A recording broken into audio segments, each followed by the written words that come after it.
Hello, everyone, and welcome to Learn to Trade. My name is Kevin Tate. Glad to be here with you all today. I'm just leaving a job site, but I'm at little stop in traffic jam. It's a Friday, you know how it goes. But yeah, I was just gonna chit chat a little bit while I'm on the road and mention a few things to you that may be helpful.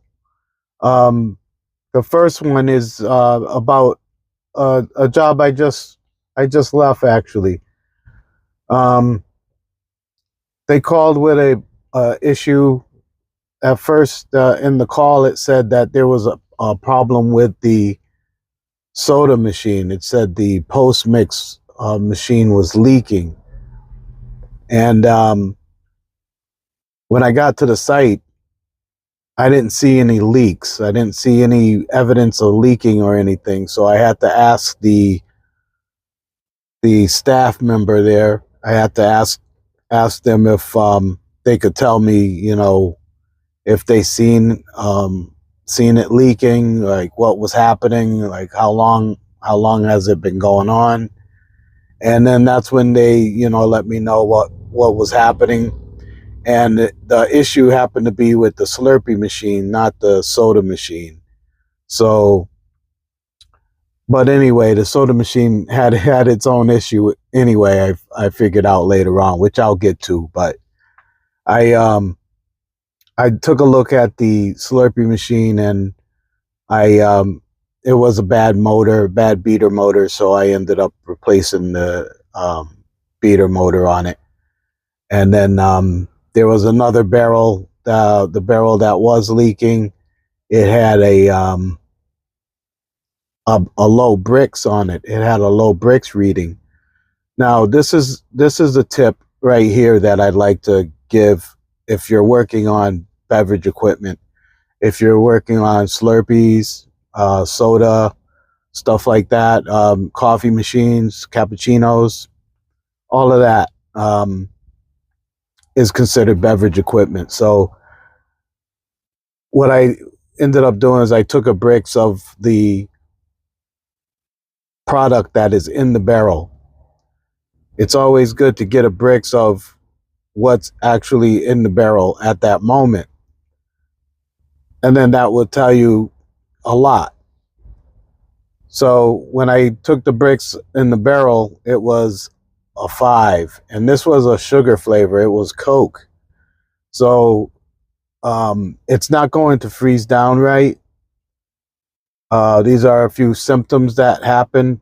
The barrel will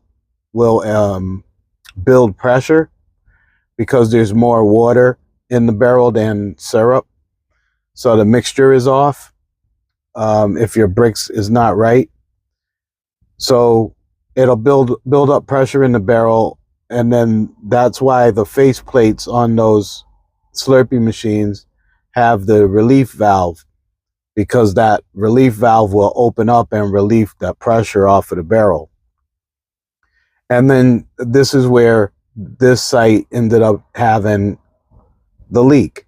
The syrup and water leaked out of the faceplate, and then that's how they got that leak, because the bricks was off.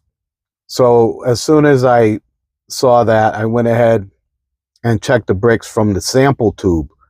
If you've watched a number of my FBD Slurpee machine repair videos, then you've heard me mention the sample tube a lot.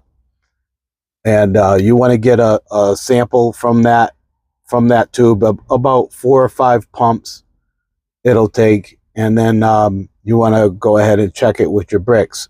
So when I did that this time, it was still at 5. So that is telling me that either the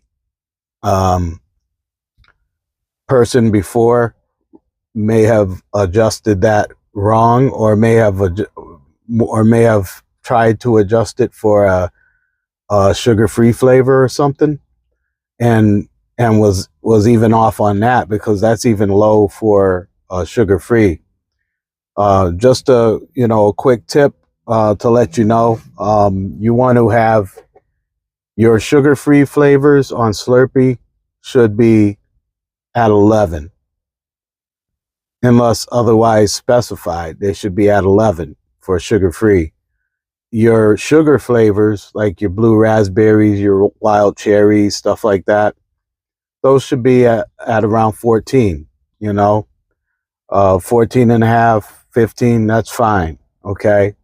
But those are the set points that you want to try to look for on your refractometer. And if you're a technician and you're working on Slurpee machines and you don't have a refractometer, you need to look into getting one. Look on Amazon and something like that. One second. A little noisy there, but yeah, if you look on Amazon, you can find a refractometer for a decent price, and you'll want to have one of those. You'll want to get one of those, and it's needed to do your bricks on the Slurpee machines, and also even on the Ultra 2s, the Bun Ultra 2s, they you can use your refractometer for. So I did that, and again, my bricks from the sample tube was a 5. So right there, that's in need of of adjustment. Okay, and then the other thing is, if that's in need of of adjustment, if it's possible that it may even need a water flow rate adjustment. So keep that in mind as well. Your water flow rate should be 15 ounces in 10 seconds. Okay, so use your timer. You can use the timer on the machine. Actually, that's what I do. I use the timer on the machine. So you can use that timer on the machine and adjust your water flow rate. Now, there's steps you need to take to adjust your water flow rate, or to even check it, and I can go over that at some point. But what you want to do is, basically, you're going to clamp off your syrup line on the syrup module inside of the Slurpee machine. For that barrel, you want to clamp off that syrup line, and then you want to just have water coming out of your sample tube. And once you get it there, then you want to put a cylinder underneath it, a container, a measuring cup, measuring container, about 128 ounce one, or 64 ounce container, and you want to put that under the sample tube, and then you can go ahead and count down from 10, and then you want to start it up, count down to 10, and then once you reach 10, shut it off, and then see what you have in your measuring cup. That's how you do water flow rate adjustment, or water flow rate test. And then if you're getting the 15 ounces in 10 seconds, then you know that your water level is good. Okay, so you can just leave that set where it's at. If you need to go up or down, you'll be able to tell depending on what your measuring cup says. So hopefully that part's clear. And then from there, that's when you can go ahead and unclamp your syrup line, and then go ahead and do another bricks from the sample tube, so that you can see what the bricks is now, if you had to make adjustments. Okay, if you didn't have to make adjustments on your water, then go ahead and unclamp your syrup line, and then from that point you can go ahead and bricks again, and then see if you're probably going to have to adjust your syrup side. Okay, so that was adjusting your water flow rate, and then now I'm going into the adjusting the syrup side. So if you had, I had 5, so I had to turn it to the right to increase, turn it to the left to decrease. Okay, so I had to turn it to the right to increase the syrup. And then after that point, I took another sample tube reading, and then I got 14, which is perfect. So then I can leave that there. And then when I got done with that, that's when I go ahead and let the barrel fill up. And then when you let the barrel fill up, allow it to fill up um, a little under halfway, and then just dispense some into a cup from the nozzle while it's filling, and then take another bricks reading, and you should have 14. So that at that point, that's when you know that you're getting the same sample bricks reading from the sample tube to the barrel. Okay, so that's a good way of being able to check your bricks levels. And another thing was the soda machine at this location. They had a Coke flavor that was not dispensing, so I was really only there for the Slurpee machine, but since they mentioned the soda machine, I went ahead and took a look at it, and I just totally blanked. I totally blanked. I don't know what happened, but I just totally blanked because I was just about. I finished the Slurpee call. I finished the Slurpee call, and then when I got started into this soda one, I just went down this rabbit hole, just checking all kinds of other things that really didn't have to be checked because I just blanked out. So it happens from time to time.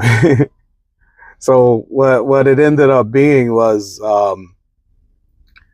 I went to I seen there was no syrup coming out when they would dispense. You just get soda water. So apparently there's something wrong, possibly in the back room. So I always check the back room first to check their boxes, see if they have flavors hooked up, see if they got their CO2 connected to the pumps, see if they have the bib connectors connected. Sometimes they'll put the box up there and they won't connect them to the bib box. So you got to look for these things.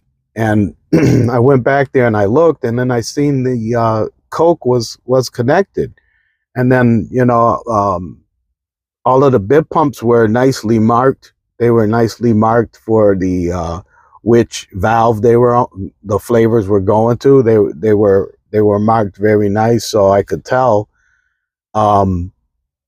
it had a line going to the pump, and it was connected, and the pump was connected and everything. So then I went ahead and I went to purge the pump, because sometimes those pumps will get a airlock in them, and you have to purge the pump out. So the way that you do that is you pinch off the syrup line that's going into the front store area to the machine.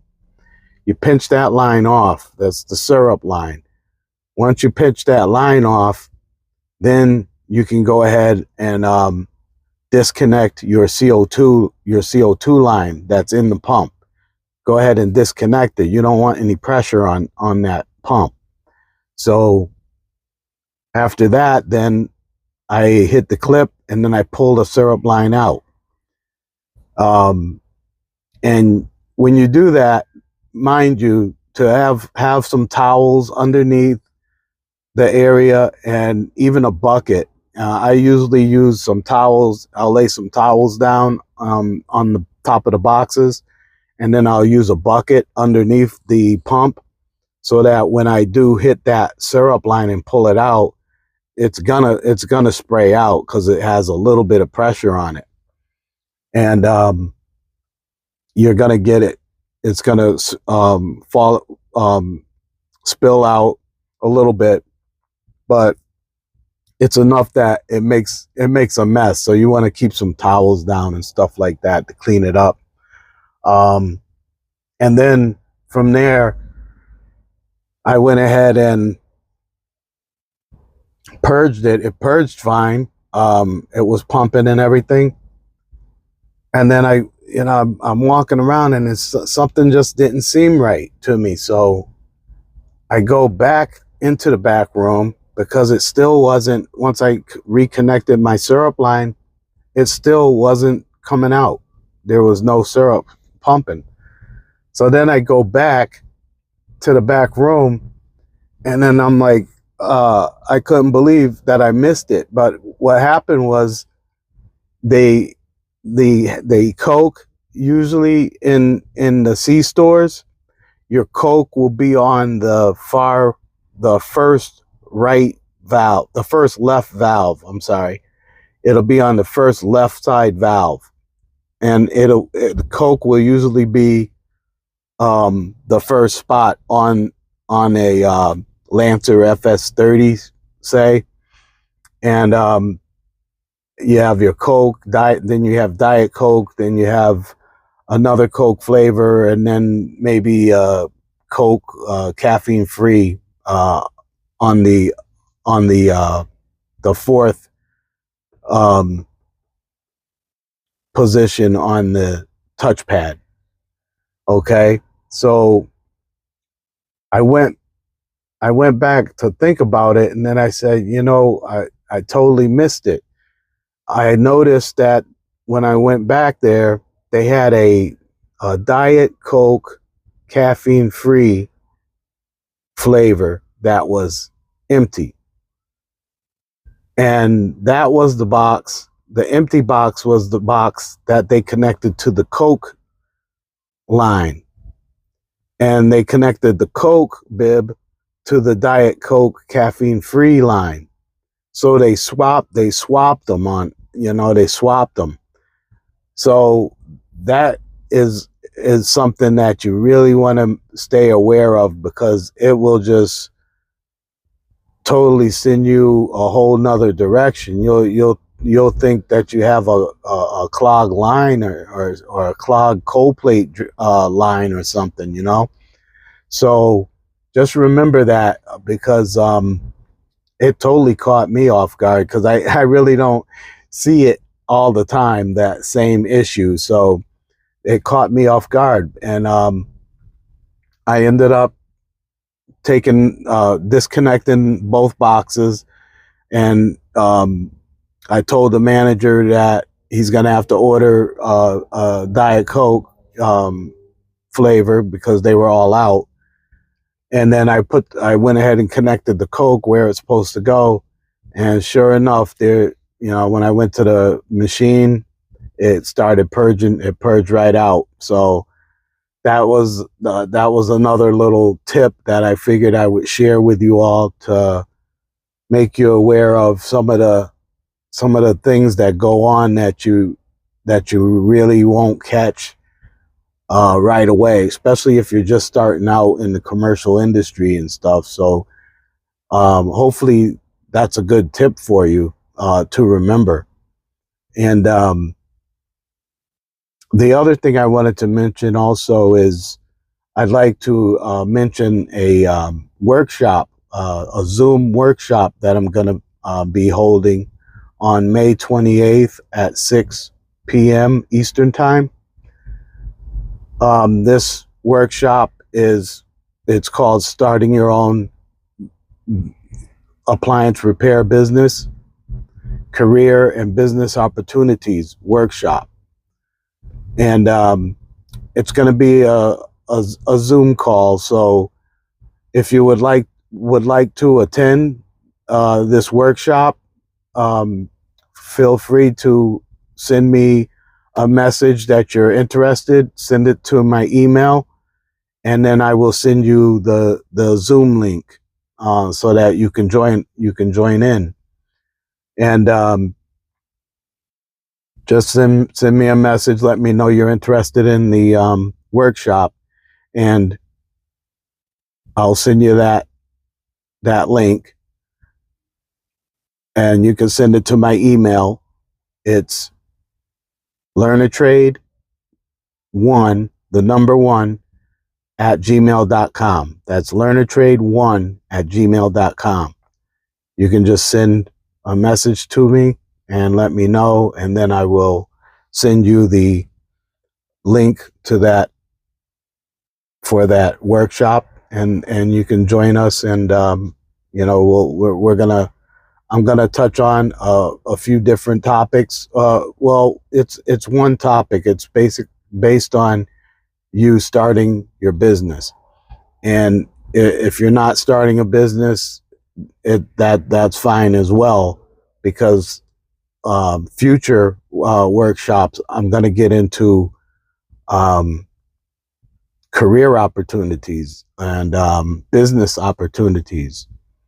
So this will kind of be a workshop for me to be able to kind of connect a little more with the viewers, the members, my past and present customers, past and present consultation customers, and it'll give us a chance to be able to give me a chance to explain a few things about starting your appliance business, and from my perspective, and it'll give you a chance also to ask some questions at the end and kind of get an idea of what steps you want to take, because a lot of times people want to start their business, but where do I start? What do I do?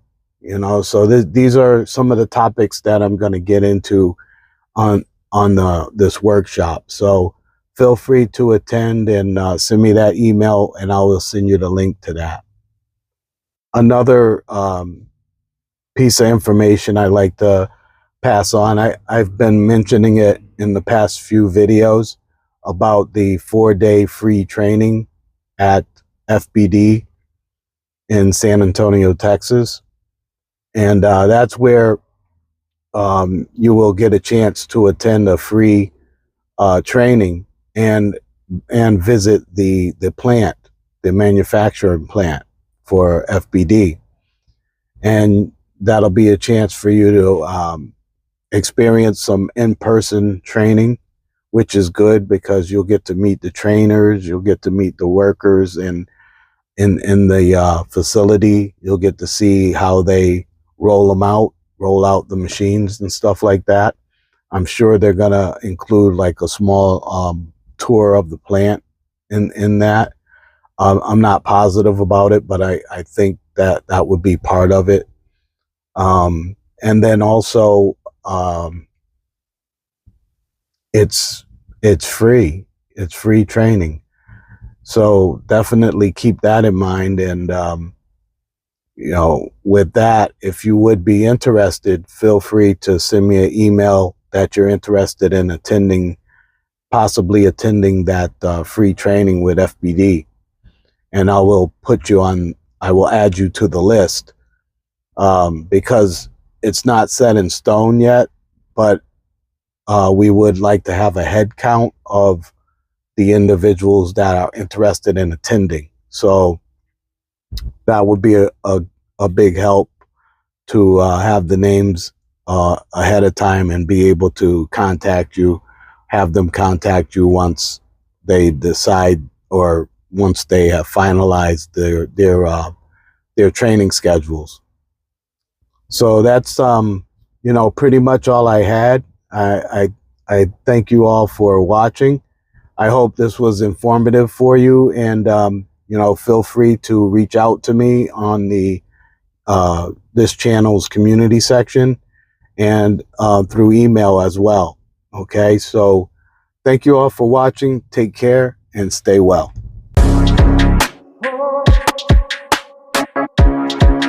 Oh.